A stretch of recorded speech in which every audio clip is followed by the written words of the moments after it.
Yes, guys, welcome to Ace Podcast Nation. I'm Si. This is your Football News Weekly, where we're going to talk all the news and stories, the rumours, everything like that from the world of football, but more so the kind of top level, top leagues, Europe, Premier League. We'll talk some Saudi moves, stuff like that. We will talk anything you want to talk about as well, from the regards to questions, stuff like that. If you're not already, please consider signing up to be a member. Patreon.com/AcePodcastNation absolutely keeps the channel going. And I believe if it's not up there now, will be up there shortly. You can have a 7-day free trial as well. We have the Monday shows, which is members only, where we just literally, we talk about anything which has been in the news that week. Could be football, could be sport, could be anything. And we talk about it. Sometimes we end up talking about stuff you're not allowed to talk about anymore, but we still talk about it. We look at it from all different angles, and it's always a good time. We have a good old chat, myself, Reese, and all the members in the live chat. It's always a good time. And keeps the lights on, as the people say. But tonight, it's all about football. Big shout out to the Sports Social Podcast Network, where they have all our audio shows under the different names. Like this will be under the Rodri Gigs on Football feed, but you can find it all there. It's all there. My Story, including My Story, got another belting show coming out on Saturday, by the way. My Story with DJ, producer, rapper, MC Rob Picton, but other people will know him as Joe Blow. And the man did not hold back. Had some stuff to get off his chest. It was very interesting, fun chat, reliving my youth in some aspects as well. But it was definitely a fun time. So check that out. That's out on 12 o'clock Saturday. If you've got any questions, get them in. Got anything you want to talk about in particular, obviously tell me. I'm going to try not to repeat stuff which we talked about yesterday as best I can. But obviously if people ask questions about it, we will, of course, chat about it. But there's been a few bits and pieces, lots going on this week as ever. A couple more moves to the Saudi Arabian League. Manchester United have replaced David De Gea with Onana completing his signing. Burnley signed Manchester City's third choice keeper, who's never played a Premier League game, for £19 million, which is absolutely insanity. We'll have a good old chit chat about any and everything. Wayne Rooney is in America doing a very good job by all accounts. Still got a lot to say. Luton have signed a couple of players. It's interesting. It's all hotting up. Spurs played today, and all I saw was I don't know what the final score was and stuff. I'll see if I can find it actually. But at one point, I think they was like 2-0 down, and it was poor, shall we say. The people were not happy on social media anyway. Let's see if I can find that, because I don't know, because it's friendlies. The results don't mean a lot, but I mean, I think people would have been expecting, new manager who's very highly rated, going to have an instant impact. But Tottenham Hotspurs, I can't find anything, so I don't know what that was. I'll have a look in a minute. And we'll see.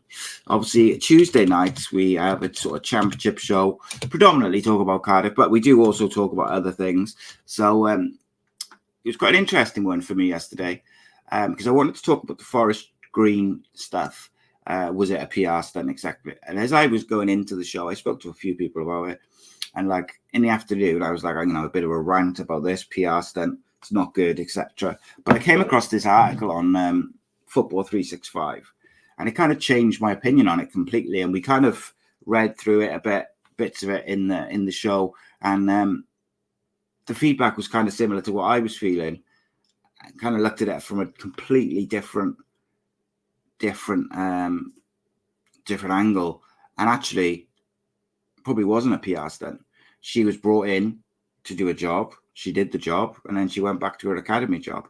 As long as she was aware that that was the case, which I'm assuming she was, because she didn't apply for the full-time managerial position, what's the problem? If it was a male, say, and I use Darren Pearce as the example, say when Cardiff sacked their manager, Darren Pearce stepped in from his under-23 manager's job, took control of the first team, particularly in pre-season when there's nothing going on, there's no games, it's just the day-to-day sort of stuff. She did. If she was a male, no one would have batted an eyelid. she did her job. As long as she was aware that it was never going to be like for a competitive game and stuff like that, so that she was able to show potentially what she was capable of, I think it's fine. Reese says, after all the talks about gay rights and the One Love armband, and Jordan Henderson brought up, is it hypocritical going to Saudi now, where, let's be honest, he won't be allowed to voice those views? I'm kind of caught between two things.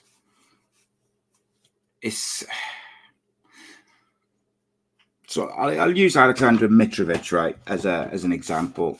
You know, he's not on terrible money. He's not living week to week trying to pay his rent, okay? But there's a difference. He hasn't earned as much as the top level players. He's done all right. He's got a very, very comfortable life, but he hasn't earned, like the Ronaldo level money or the United level money or whatever. So he's done all right. He's probably not going to have to work, but, he's getting offered like somewhere between 300 grand to 500 grand a week, plus a signing on bonus. That's like generational wealth that changes the life of not just you and your family and your kids, it's their kids and their families and everything. Like, it's such an incredible amount of money that I almost can see why these players are like, do you know what? I'm going to take that money, even if it's only it ends up being for like a year or whatever. Jordan Henderson's won everything with Liverpool. He's won the Champions League. He's won the Premier League. He's probably not going to be first choice in that midfield, so he's going to be on the bench a lot next year for Liverpool because they're having a bit of a rejig. So can you blame them for taking the money? Like, look at Mitrovic. Fulham are asking for 52 million for him. Jordan Henderson's just gone for 12. Like, I think it's very problematic, and I don't know whether it's better to take the money or to should Jordan Henderson turn down generational wealth to stand on his morals? And I guess it comes down to two things. One, were they actually like precisely what he thinks, or was it something which was fed to him by the FA and stuff to say?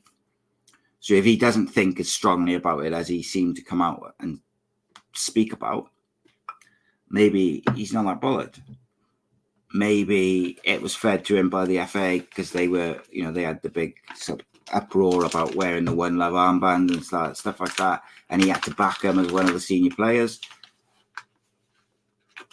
I don't know. So I guess what I'm saying is, if they were his morals, and he thinks that strongly of it, I have no idea if he does or he doesn't. He's spoken about it quite a lot over the years, so I would assume he probably has got a fairly strong opinion on it. Then maybe I just don't know. Gary Neville has spoken quite, against these sort of regimes and human rights and stuff like that. But then he went and worked in Qatar and with the thing that, you can't change it from the outside or something like that. But I mean, ultimately it comes down to money, I think. And is he a hypocrite? I'm not sure. It probably is a bit hypocritical, isn't it? It is a bit. But I also would say is comparing Mitrovic to Jordan Henderson is vastly different as well, because I think Jordan Henderson has earned a lot more money from football than Alexander Mitrovic. And ultimately, when he got offered that big money deal, Liverpool sold him for next to nothing. Fulham, Mitrovic is, in fact, it was reported today, he said he'll never play for the club again. What I would be interested in is if Chelsea or Man United come in for Mitrovic and Fulham accept the deal, would Mitrovic take that money, which wouldn't be as much, but it would still be a pay rise, I guess? Or is he holding out for that obscene amount from Saudi? I don't blame these players for doing it. I'm sure I've got a list somewhere, like all of the different. Let's see if we've got it. Sign-ins. Like, there's some mad names on there. Let's see if I can bring it up now. So, 20 years. So it looks like on that Tottenham thing I said, looks like Tottenham played a friendly, on Tuesday, lost 3-2, and like they were 2-0 down in 20 minutes. They scored a couple of second half, and then, but I know my mate who's a Spurs fan is quite worried about it. He thinks that they could have a really tough season, and he also thinks that Harry Kane is going to end up going to Manchester United later in the window with Harry Maguire coming the other way. So, I mean, maybe he's not the best judge of Spurs. He's been broken over the years, I think, is probably the best way to describe it. All the sign-ins to the Saudi Arabian League. Let's have a look. See what we got. Done deals and players linked to the Saudi transfer tracker on ESPN. That looks like a page, doesn't it? Reece says, don't get me wrong, I totally understand the money side of things, more so now he's old. But I think maybe when he said it, it was done for PR reasons more than personal views. Yeah, that's it, isn't it? It's like, as one of the senior players in the FA or in the England squad, and like these players are told what to say a lot of the time. And let's be honest, that's why the Andy Campbell football show on a Monday was so popular, was because you got to speak to footballers and ask them questions, and they weren't in this media mode where they're just basically told what to say and you have the same old boring questions and answers. So, full list of players, or at least the big names, I guess. June the 6th, Karim Benzema went from Madrid to Al Ittihad on a free transfer. You had N'Golo Kante from Chelsea to Al Ittihad on a free transfer. Ruben Neves, Wolves to Al Hilal for $60 million or 55 million euros. Koulibaly, Chelsea to Al Hilal. Al Hilal made some signings, haven't they? £17 million. Chelsea goalkeeper Edward Mendy went to Al Hilal. I apologise for bad pronunciation. £16 million. Stephen Gerrard as coach to El Havik. I'm sure he's not being paid in peanuts. Brozovic from Inter Milan to Al Nassr for 18 million euros. Jota from Celtic to Al Ittihad for 25 mil. Firmino from Liverpool to Al Hilal for a free transfer. Milankovic-Savic, that was a big surprise to me. So Milankovic-Savic went from Lazio to Al Hilal. He has literally been linked with every single Premier League, like all the big Premier League clubs over the last 5 years, every single one of them, from City, United, Liverpool, Arsenal. So he could have had his pick of clubs across Europe. He's 28. There's a few clubs, Liverpool looking for midfielders, United looking for midfielders, and he's gone there. At quite a young age, like 28, he's still got a lot to give. Fofana from Lens to El Nassr for 25 million euros, 28-year-old Ivory Coast international again, at the peak. Some of these are ongoing talks or rumoured talks. You've got Neymar to Al Hilal. Look, Neymar's 31. He's made so much money. I'm not sure he needs more. But the problem he's got, so Neymar, I think, is a different one. The problem Neymar's got is he earns so much. Same with Mbappe in some ways. They earn so much at Paris. Even the biggest clubs in the world, Uniteds, your Madrids, etc., Barcelonas and Man Cities, whatever, they can't afford the wages that they want. So it makes sense for a 31-year-old Neymar to go to Saudi, I think, or America. But Saudi's getting all these players who would have gone to America. Neymar, Zigic from Chelsea to El Nassr, obviously failed medical, I think, at that. But Bernardo Silva to Al Hilal, Saul from Atletico Madrid, again, crazy to me. Wilfred Zaha, 30-year-old winger. So again, with him, he had his stint at United and he didn't get a chance. If I was him at 30 on a free transfer, I'd be looking to go to Arsenal, United, Liverpool, etc. Or if those deals weren't on, maybe Serie A or try a different league. So why not? If he can't get a move to a big top 6 Premier League club to prove his point, basically, because they think he didn't get a fair crack of the whip at United for whatever reason. So if I was him, I'd want to prove myself at the top level. However, if none of those moves are on to the top 6, then, and you're going to move abroad, then why not go and get $38 million a year he's getting paid? But apparently he's going to reject it and go to Paris. Well, Buffon from Parma to an unnamed club. Pogba, again, Pogba's had a nightmare with injuries these last few years. He's 30. He's on high wages. They've offered him 100 million euros a year plus bonuses. Why wouldn't he take that? Jordan Henderson, obviously, he's done now. Fabinho is another one. Looks like he's going to go. Alain Maxen, I thought someone asked about that. What's your thoughts on, Reece says, what's your thoughts with Saint-Maximin's deal to Sai? Newcastle needed to raise 30 million for Harvey Barnes and the Saudi club owners. The Saudi club, the owners also own, have bid 30 million. This is what I said weeks ago, mate, isn't it? Dodgy as fuck.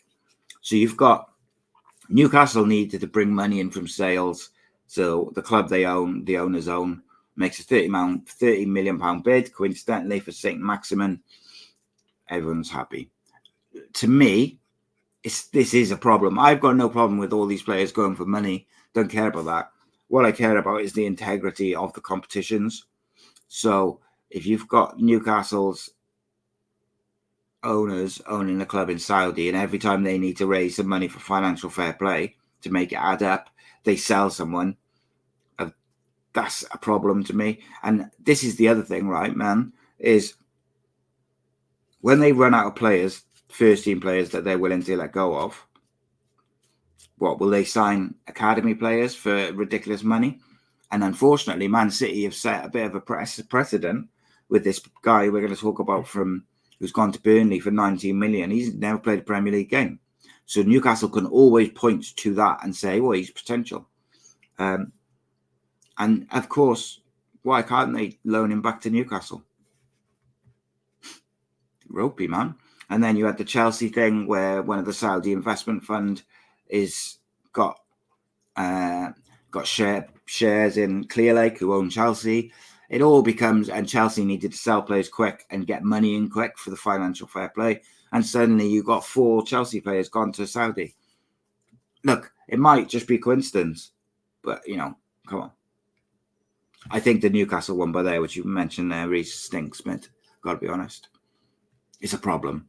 Alex Telles has gone as well from United for like 4 million, but he'll be getting an absolute boatload of cash. Riyad Mahrez, of course, looks like he's gone. Again, it's crazy. But these guys, some of these guys have,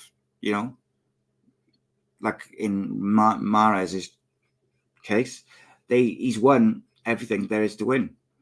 So why not go and get like one massive, huge payday to just, finish your career by making an absolute boatload?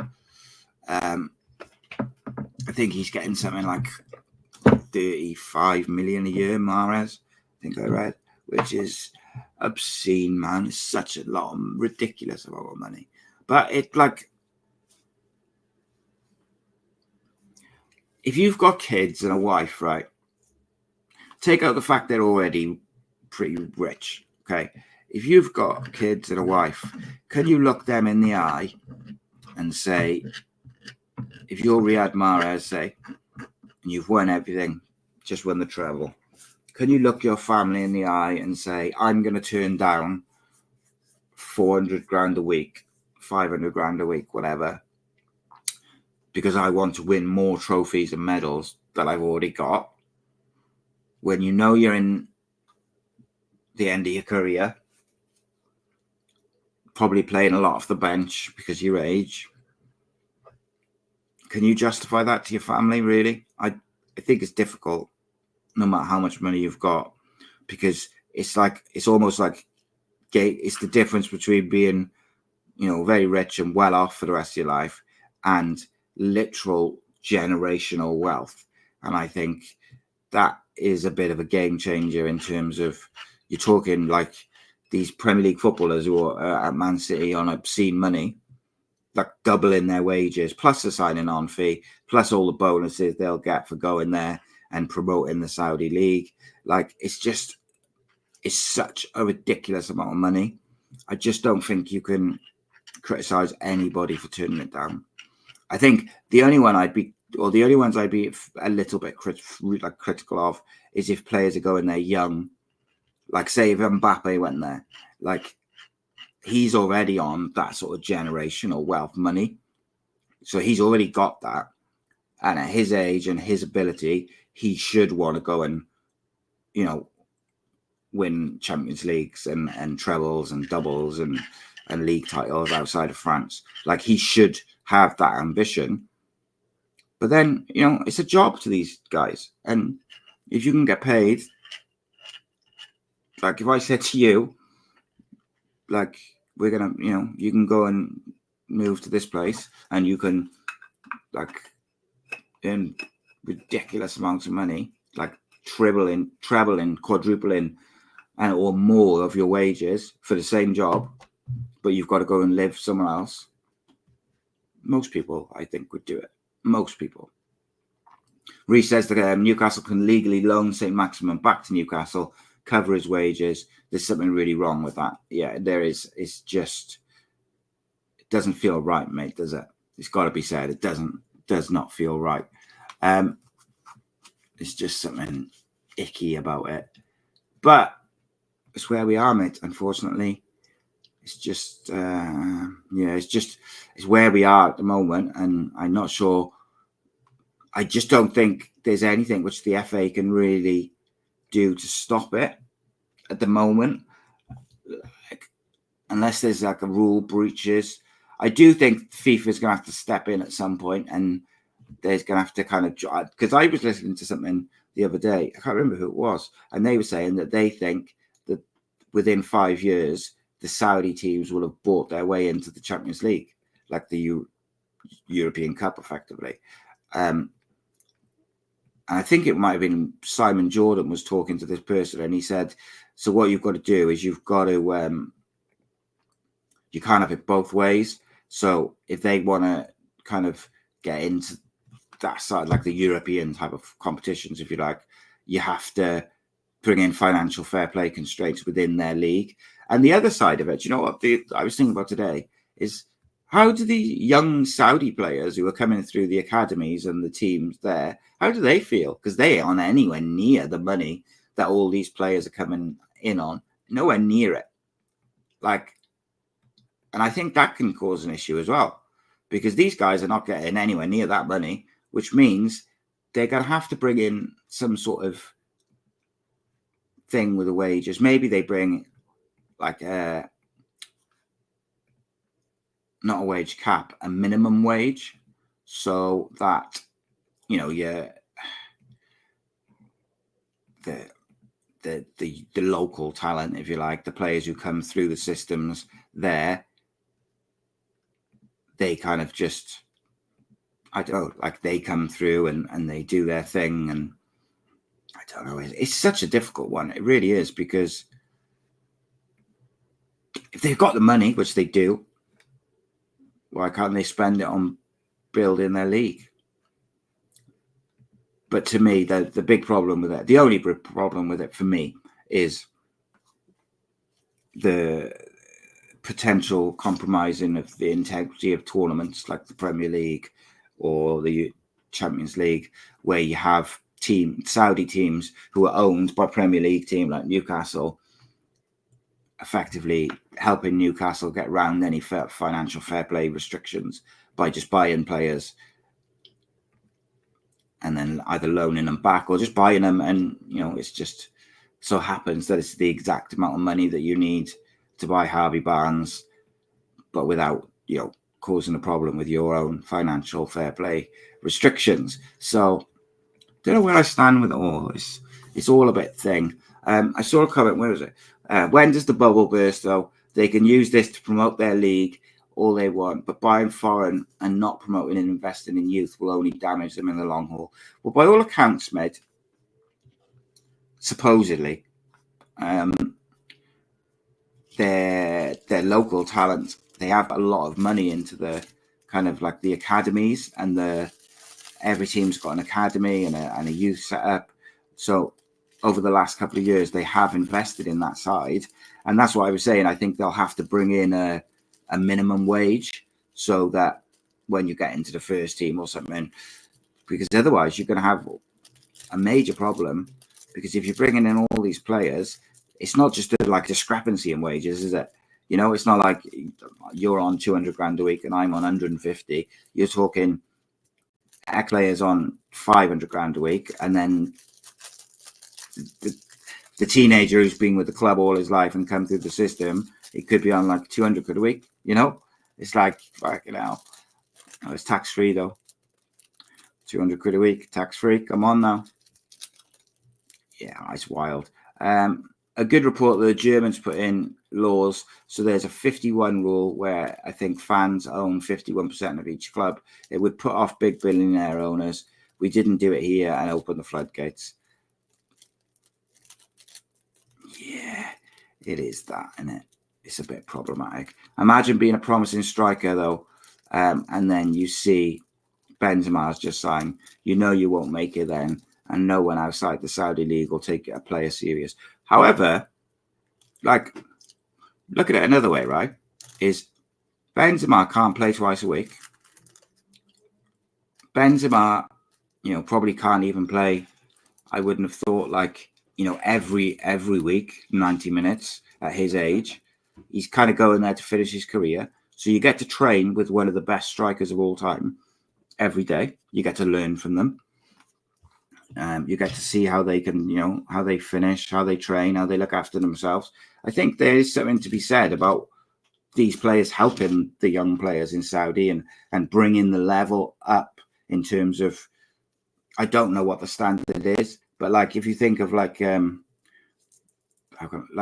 of it like when Bellamy came to Cardiff, everything in terms of the professionalism of training, facilities, everything improved because players, you know, the players started looking after themselves. Jay Bothroyd said on this channel, when Bellamy came in and he saw him with his own personal trainer, looking after what he was eating, looking after his knees and how he conducted himself in training, it changed his whole outlook on how he was, how he looked after his own body, to the point where Jay Bothroyd ended up playing in Japan quite late. I think I don't even know if he might still be going or if he finished last year, but like well into his, you know, late 30s. But he doesn't think he would have done that if he hadn't changed the way he looked after himself and like went towards training. So whilst I get what you're saying, Reese, about, you know, if you're a promising striker and they've just signed Benzema, you might be like, oh my God, how am I going to get a chance? But I think there is a chance. But you're right, it's not just Benzema, is it? There's 5 or 6 other big names. But I think it depends. Maybe they should have a limit on, you know, like the old style, like we used to have in this country, with you could only have like you had to have a certain amount of homegrown players in your team. So maybe they have a limit of you have to have 5 homegrown players and 5 signings from around the world, or 6, sorry, and then, you know, like kind of do it that way, because then you're trying to improve your local talent whilst also bringing in the big names to grow. And I think I've got to be honest, like a week ago, I was kind of like, yeah, no one's going to watch the Saudi league, are they? Like, but I've heard from a few people now, people who would know as well, that like the influx of viewers just from Ronaldo moving was quite massive in terms of what was watching before. So if you add all of these names in as well, I think there will be an interest in it. I'll probably watch a bit of Saudi football this year when when it's on and I'm about that. Like, I watch a bit, see what the standards like and stuff like that. Like there's gonna be a kind of like a bit of a morbid kind of curiosity to it, I think, isn't there? You can't avoid that. Oh, my screen's just frozen. Let me know if I'm still on, please. My computer screen just went. It's up. So let me know. I think I am. I think it's good. I think we're good. It's quite a complex subject, isn't it? For like something which shouldn't be massively complex. But for me personally, like I'm not from Saudi, so the growth of their youth system, if you like, and local talent, it doesn't affect me. But I could see why it could be a problem if it's not done right. However, again, I will say it, the problem I have got is integrity of competitions. And I think we've got a bit of a problem with that already rear its head, I think it's fair to say, with the Chelsea thing, now with this Newcastle thing. Like, it's there, in it. You can't avoid it. And that's where FA, FIFA, they've got to do their jobs. They've got to make sure that there's nothing. They've got to make sure everything's above board. I don't even know how they go about doing that, because how do you prove it? I think we joked about it before, didn't we? Like, if the Qataris go over at United and they just sell Mbappe, and they say, because the money, even though the money comes from the same pot as such, so it's like FIFA or the FAs go to them and say, have you paid for Mbappe? Have you met? And they go, yeah, definitely. And they say, oh, can we see it? But it's like it's coming from the same bank account. So it's like, it's very, very difficult. It's very difficult to police. And I just don't see it changing. That's what it comes down to ultimately. I think it's here to stay for the time being. And we've got to just sort of suck it up and get on with it.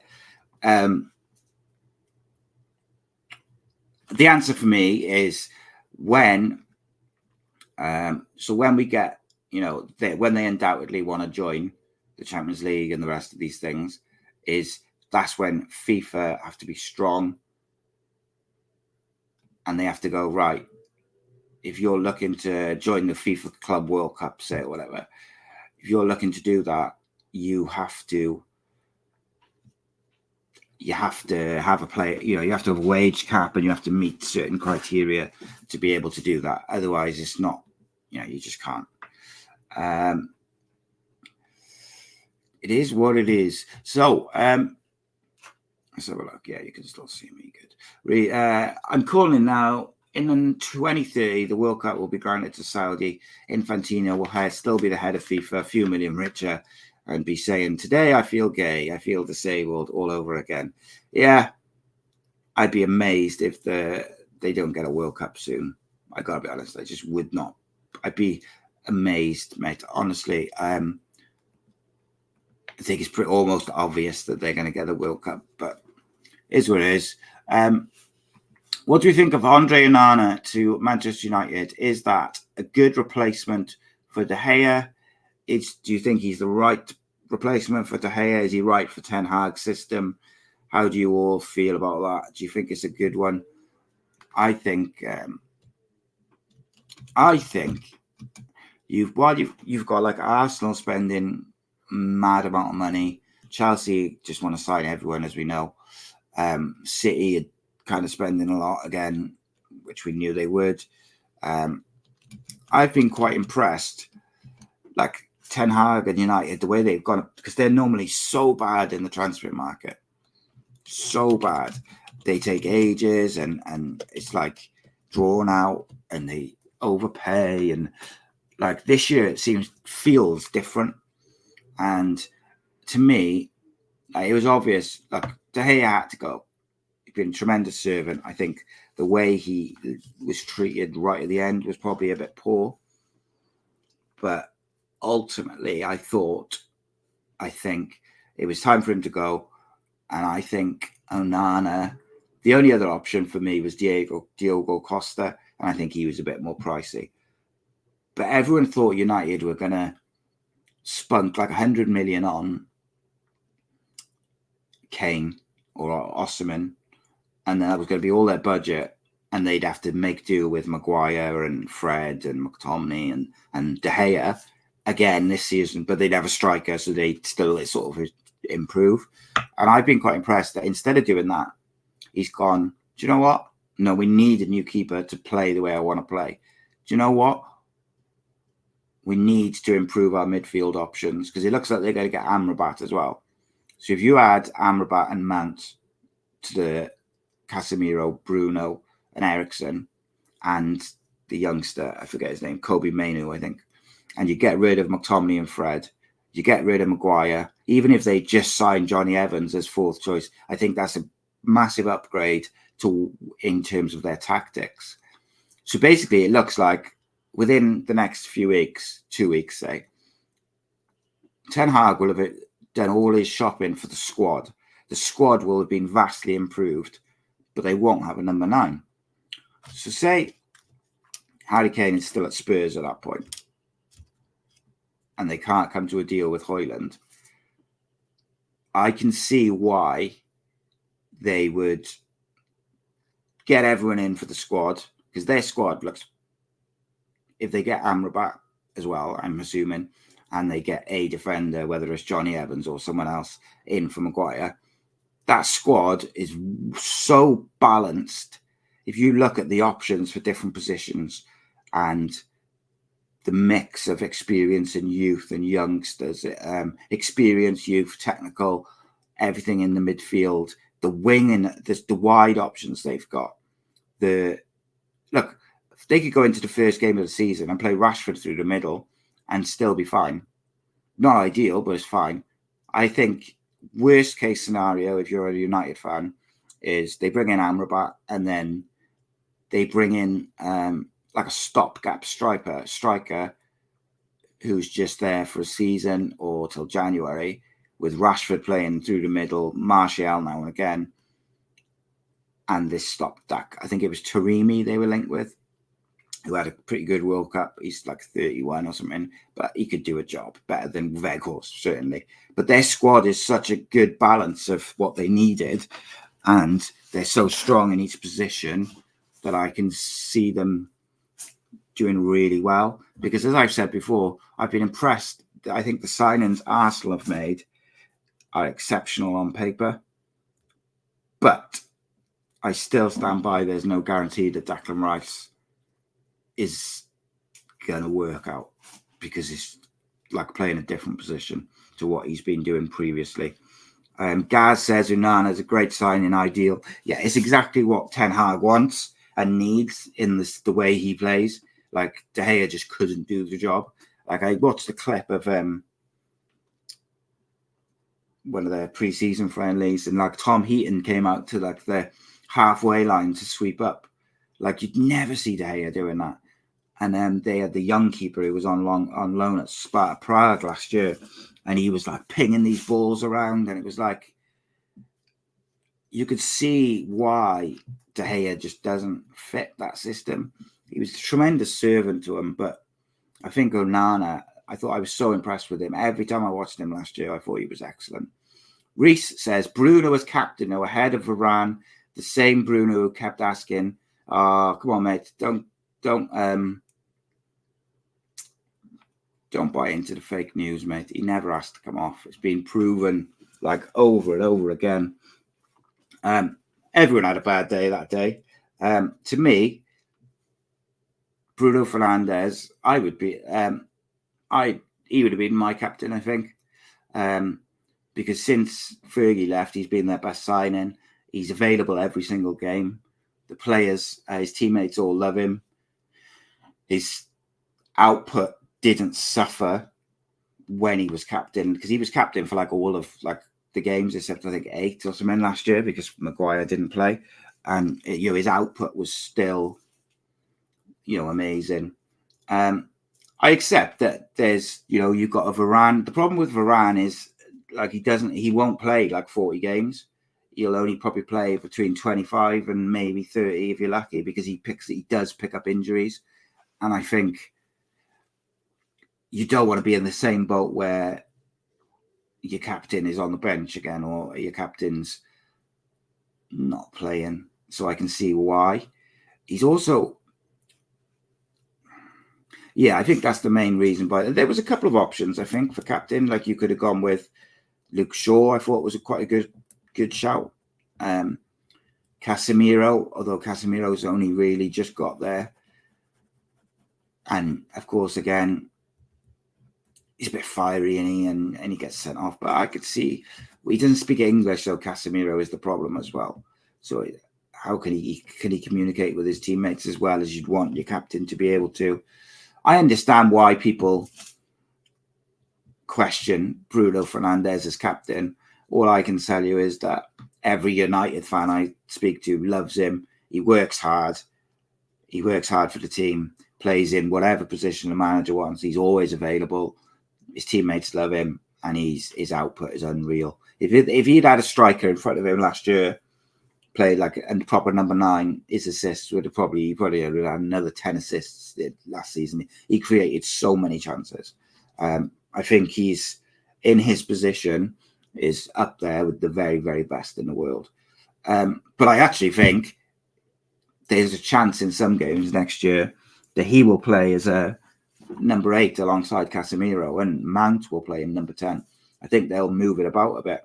Sometimes they'll play with just Casemiro as a pivot, and they'll have, or Amrabat, and they'll play Mount and Bruno as a 4-3-3, traditional 4-3-3. Sometimes they'll play 4-2-1, 4-2-3-1, and they'll have Mount as 10. You know, in a big game, say against like a Liverpool or something, they might even play with Amrabat and Casemiro, Bruno on the right, Mount in the middle, Rashford off the left, and whoever. Like they could be so solid, and that's what I was saying about the balance of the squad. I think looks a lot better this year. But I do accept what you're saying. Varane, you know, he's played at that very, very top. Same as Casemiro. You know, they've won everything. They've played at everything.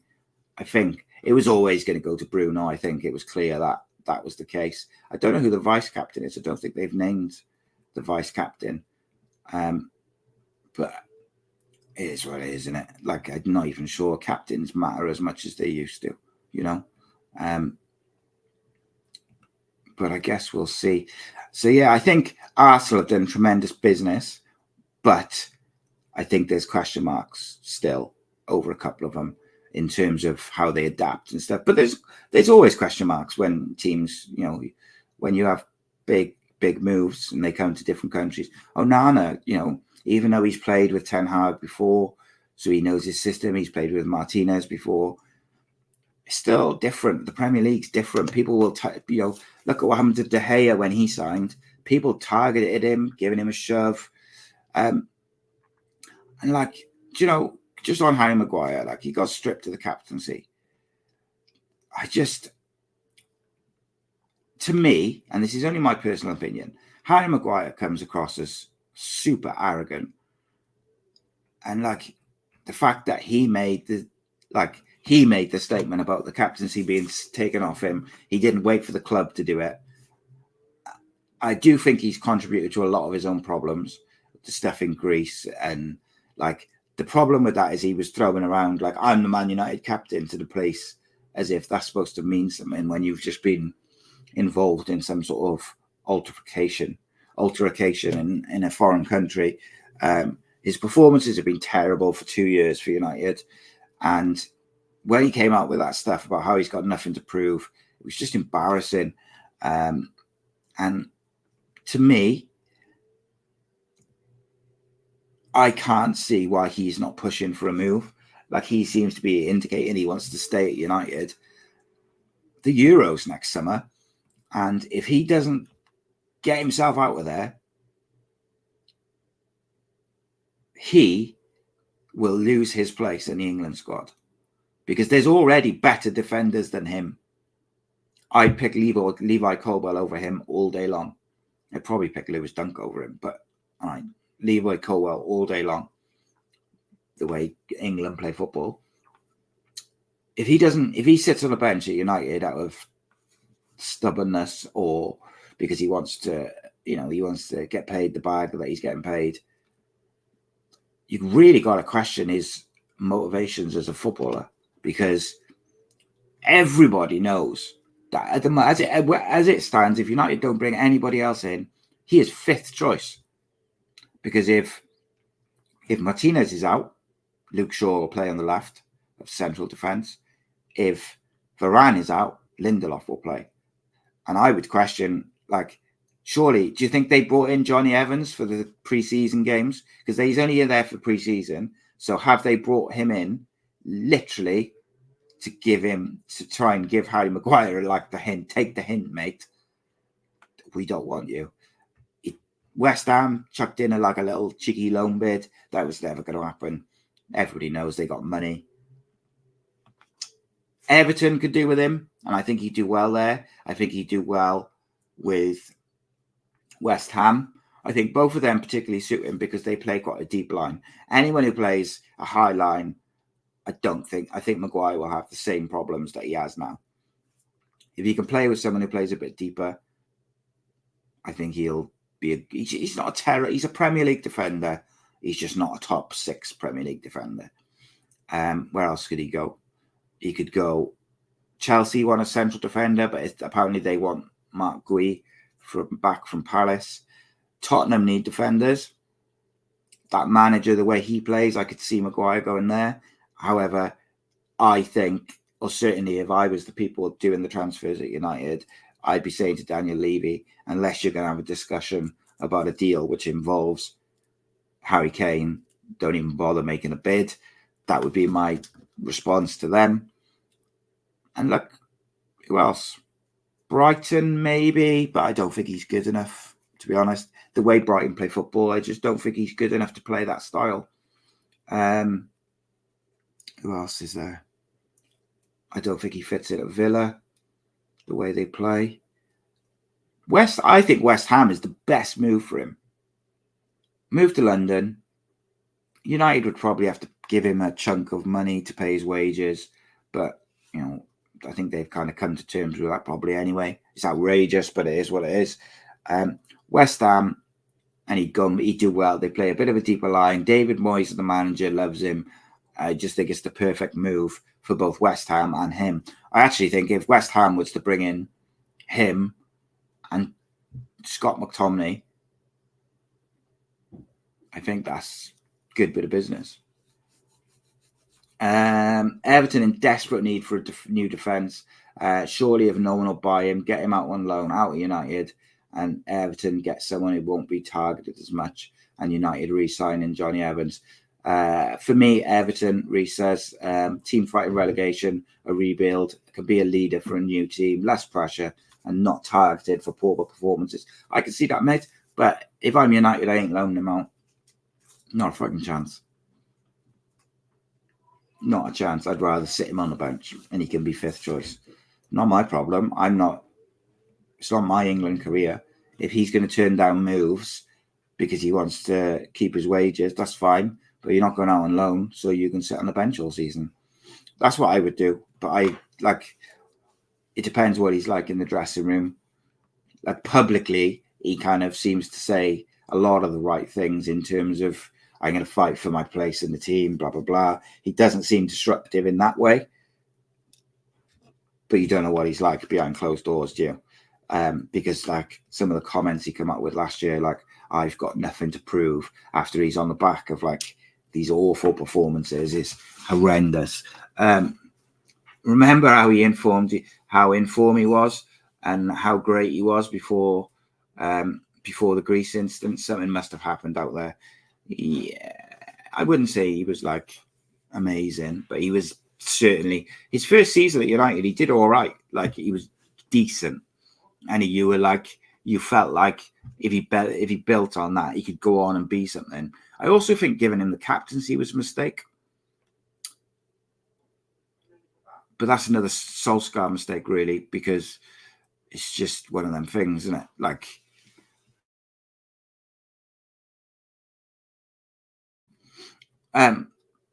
Yeah, I think Maguire is just one of them. I don't think the captaincy helped him. That's Solskjaer's fault. But also, I just think apparently him and Ten Hag are still on good terms, the Manchester Evening News said today. So if that's the case, if he's going to turn down moves away from United, no way I would loan him unless he was disruptive. Just because it's just a waste of everyone's time. It doesn't suit anyone. United want him gone. If by September he's still there, do you still want to risk having a player unsettle the changing room? No one might come in with a big enough offer for United to take serious.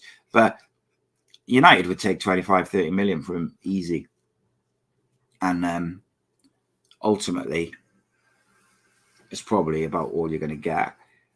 But this is the thing, is if he's going to turn down moves because he's not going to get the wage he wants because he wants United to pay him off, basically, is United could call his bluff, is what I guess what I'm saying, by saying, that's fine, you can fight for your place. And then in September, if he's being disruptive, you spin him up, like, just train with the reserves, mate, train with the kids. It's not their problem. Like, it depends on, like, the manager seems quite strong. Maybe I'm biased because I don't like the way he's conducted himself in certain things, and I don't like some of the stuff he said, and he comes across as a bit arrogant. So maybe I'm being a bit harsh. But I think West Ham is the best place. The manager, everything is well suited to him. But it's whether they want to blow their budget on him. That's what it comes down to. Everyone knows they've got money. So then it's down to whether they want to spend it on Harry Maguire. Gaz, who is a West Ham fan, says Maguire to Saudi. How old is Harry? 29, 28, 30?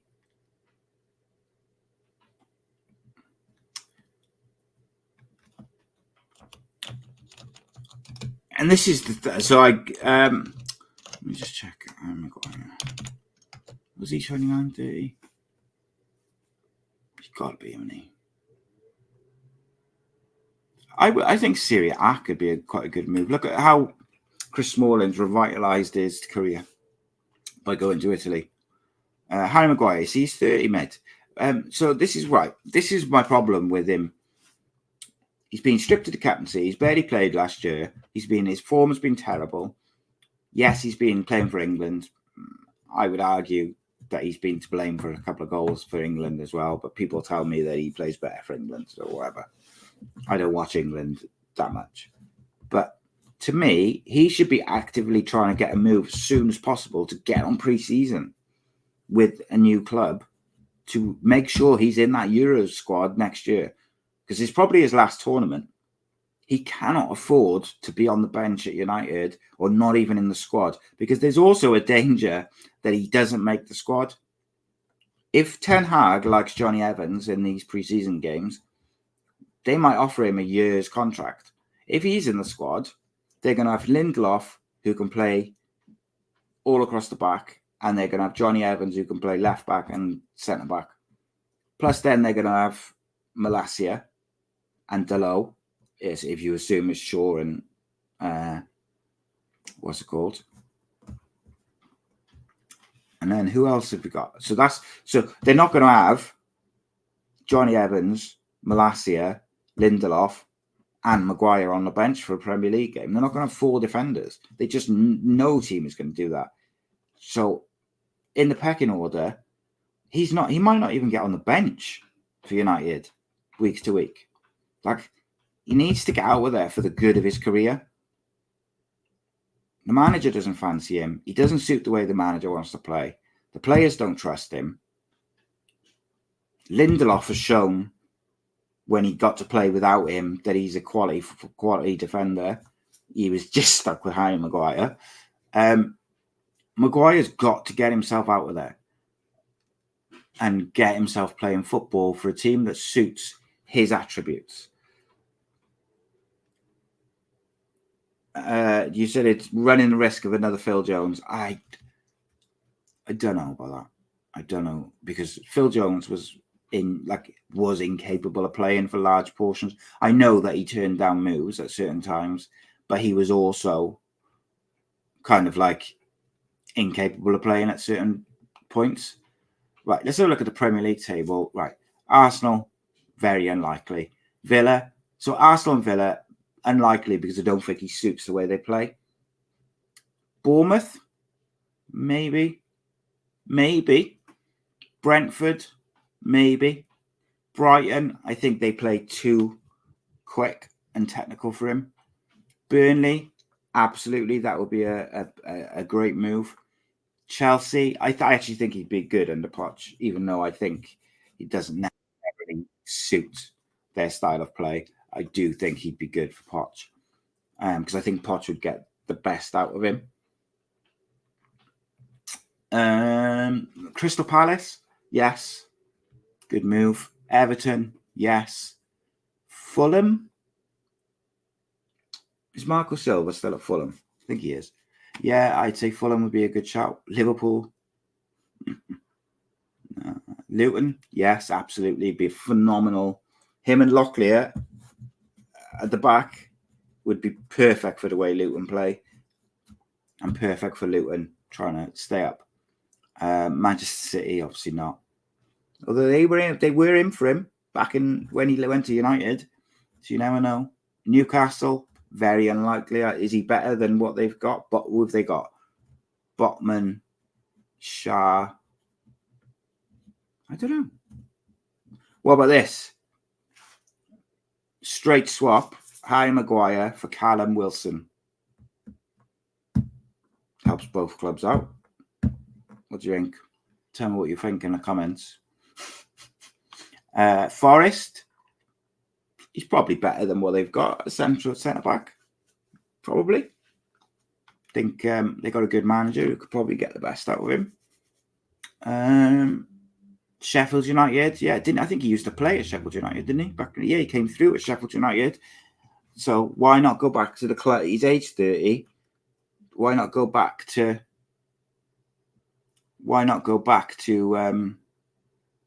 the club you started at to try and fix your career, final bit of your career.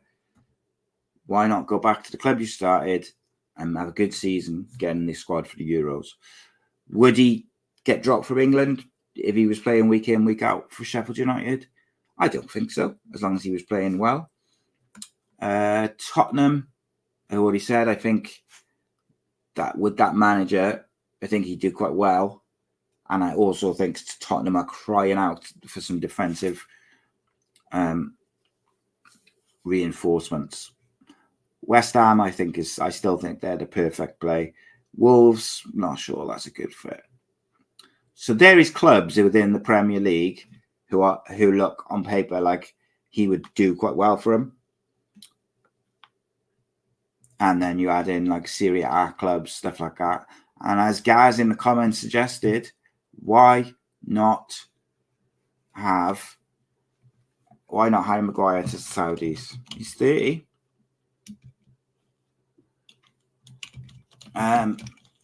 Okay, right. Well, so anything else I was going to discuss before we leave? I'm trying to think if there was anything which caught my eye this week. I'm trying to text my son. I apologize. He's out on the beers. Right.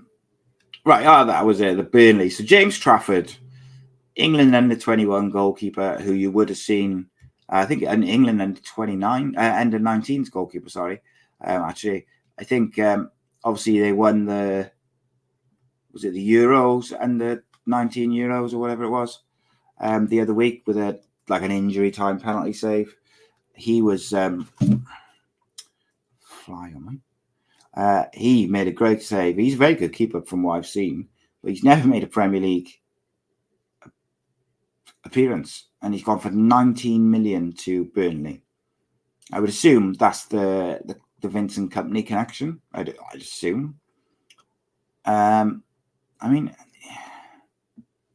have a look. In Man City under 23s, he's only made 2 appearances for their under 23s.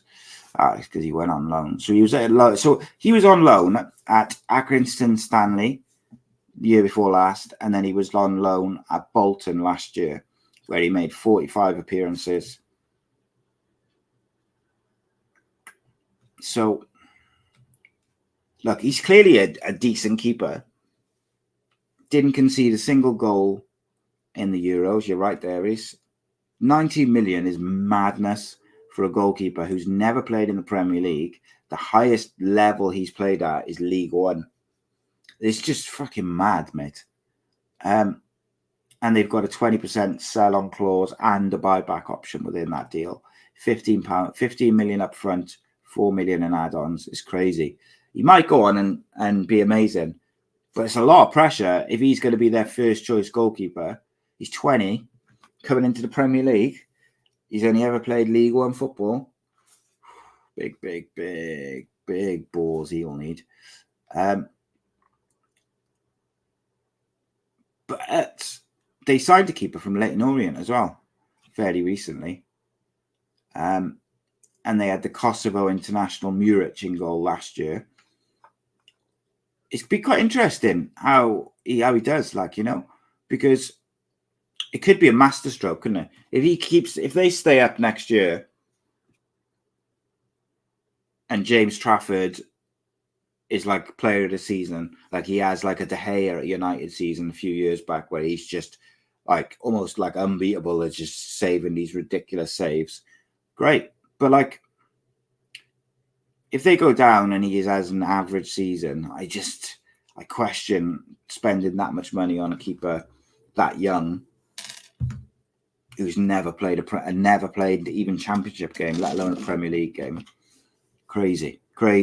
But Man City, just there because of who the manager is and the people behind the scenes are. They've got such a good footballing setup. They are able to sell these academy products for like crazy money. And then you've got United sold Zidane Iqbal for less than $1 million. He was in their first team squad last year, several occasions. Absolute mental. And you've got like Alex Telles went to Saudi for $5 million. You had, who was it? Galatasaray bid $5 million for Fred, a Brazilian international who played 20 to 30 games, probably 30 games at least for United last year, had a pretty good season. And now, look, United were never going to sell him for that. It was quite an insulting offer, if I'm honest. I think he'll go to Fulham for about 30. But like, do you know what I mean? Like, City sell well. And I don't know whether it's because they're at the top of the game. But also, I think a big part of it is that everybody knows that they're behind Pep. They're so well organized, like a well-oiled machine, if you excuse the pun. And they just do everything very, very well. Obviously got the Women's World Cup going on at the moment. I haven't watched any of the games, so I can't really comment. But it looks like there's been a few upsets already in the early stages. I will start watching some of the highlights tonight. I think I'm going to do a little video on Onana over the next week or so, because he's the right character. He's had some mad bust-ups, and he got banned for like a year for failing a drugs test, I think. And when he was asked like how he felt about the 9-month ban, he said he couldn't give a shit. And then apparently he sorted himself out after that. Ten Hag gave him the hairdryer. But like the way he plays, like he's like an outfield player. He left the World Cup, I think, because he didn't like the Cameroon manager's tactics.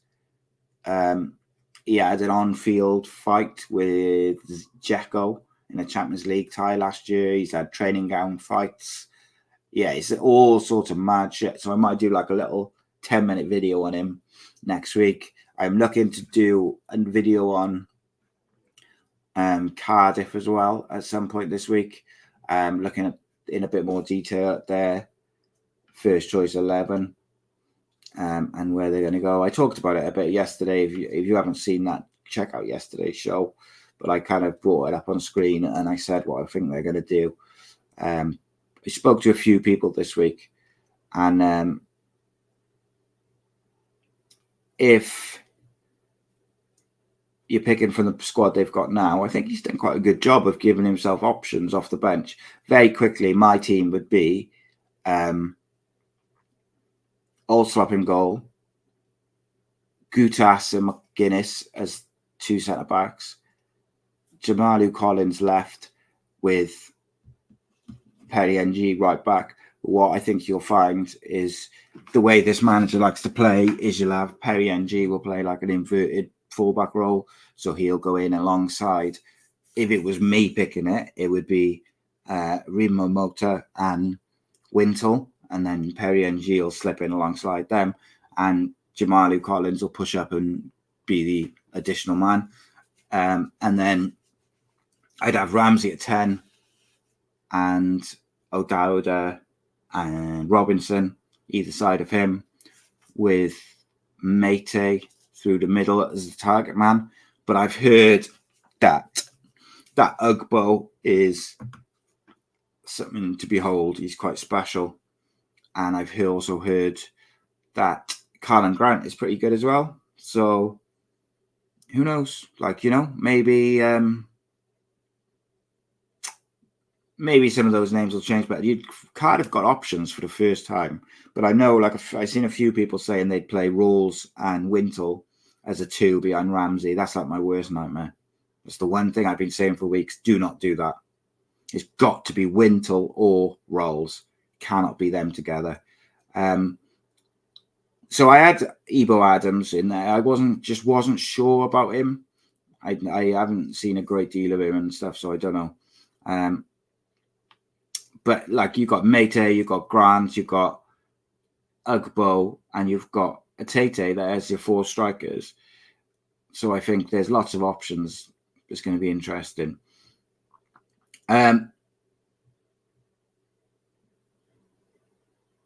Interesting. You wouldn't pick McGuinness, would you, alongside Gutas? You'd pick NG. I think NG will go back into the right back role simply because the manager traditionally has played with his right back as like an inverted right back. So I think NG best suits that role over Romeo, but you never know. Adams, Wintle, O'Dowda, Ramsey, Robinson. Yeah, I don't know, but the striker's an interesting one because, like I said, they got 4 good options. But it's nice to have options for a change. But Ugbo is supposed to be good, mate. So I've heard. What was that question you sent, Rob, to finish us off? What Rob says, stealing this question from TalkSport, but would you watch the Saudi League if it was on mainstream TV? So I wouldn't pay extra. I wouldn't buy Sky Sports to watch it. If I had the channel already, I would likely watch it. So I think he said that the games are on at 2 p.m. and 5 p.m. on a Saturday. So actually, if you look at how the Premier League in this country is ridiculously set out, so you have a lunchtime kickoff on a Saturday, and then you have a 5 o'clock kickoff on a Saturday. If they moved that 5 o'clock kickoff to an 8 o'clock kickoff on a Saturday, it would suit UK fans, wouldn't it? Because you'd have a game on a Saturday if you're not going to watch your teams play. You'd have a game on Saturday afternoon, then you'd have a game on at 5, and then you'd have the Premier League game on at 8. So from a money-making point of view for Sky and BT, that could actually work well. I'd watch it if it was available. If I was the Saudi, do you know what I would do if I was the Saudis? Is I would try and sell the UK rights to BBC or ITV, Channel 4, anything like that. Get it on terrestrial TV. There's a massive gap in the market for sport on terrestrial TV. You can't get the Ashes on terrestrial TV anymore. You can't get any football on outside of the FA Cup games and stuff. So if you've got a league like the Saudi League who's trying to grow, to me, that makes the most sense. If you can do some sort of deal with an ITV or a Channel 4 or whatever, I think there's a good gap in the market because people will watch just because of the players. It's a morbid interest in it. And there's a lot of fans around the world, international fans now, who follow players more than they follow clubs. Even some of my boys' age, 14, a lot of them support players over. It's the FIFA generation where you have things like Ultimate Teams and stuff. They follow players rather than they follow teams. Interesting. Reece said he's looked good in pre-season, hunting down players, really good ball-winning midfielder. Looks like, I think Romeo does well running forward. NG, I really rate him as a centre-back. So, yeah, I like NG as a centre-back. However, and I'm only going on kind of what people I've spoken to and the clips I've watched of Baluch's teams, he seems to like his left back to be the one who gets forward and the right back to be the one who tucks into the midfield. And that's why I just think NG is a bit more suited to that, because he's technically very good. He's got a bit of pace. He's fit, but he's also quite aggressive, and he can go nicely in with the midfield. I like Jamal Collins. I'm assuming you were on about that Ebo Adams. Yeah, it was a weird one though. I was saying this yesterday. Ebo Adams signed and then didn't play. He didn't play all season. Was that him? Or was that someone else? Let me check. Yeah, we kind of signed him, and he's 27. Obviously, he's a Gambian international, and we signed him in May of last year, and then he just didn't play. And we signed him on a 3-year deal, and he's not a kid, but then he just didn't play any games. I'm sure you guys might be able to tell me, is he was he injured or was there something going on? I mean, I just don't know. But it's such a strange one. We signed him, obviously we signed him for Forest Green, so it's always a bit of a punt. He tore his shoulder and then he came back and injured his legs. We had a rugby and a fitness coach, loads of players suffering major muscular injuries. Yeah, the backroom staff's been a shambles. Right, guys, as always, absolute pleasure. Spread the word. If you could do me one favor, I would really appreciate it if after this you can go and drop a comment, because the live chat comments don't count as comments in terms of the algorithm, which is a bit frustrating, but it is what it is. And if you're not already, sign up to be a member at patreon.com/AcePodcastNation. So £2 or something a month. And I'm pretty sure if it's not there already, you can do a free trial, a 7-day free trial now as well. And then you get to join us on a Monday when we put the world to rights. You just ask Rob Boyle in the comments on YouTube, or Gaz. It's just a good, jolly time. Guys, as always, it is an absolute pleasure. Take care. God bless. Saturday, my story, 12 o'clock. Don't miss it.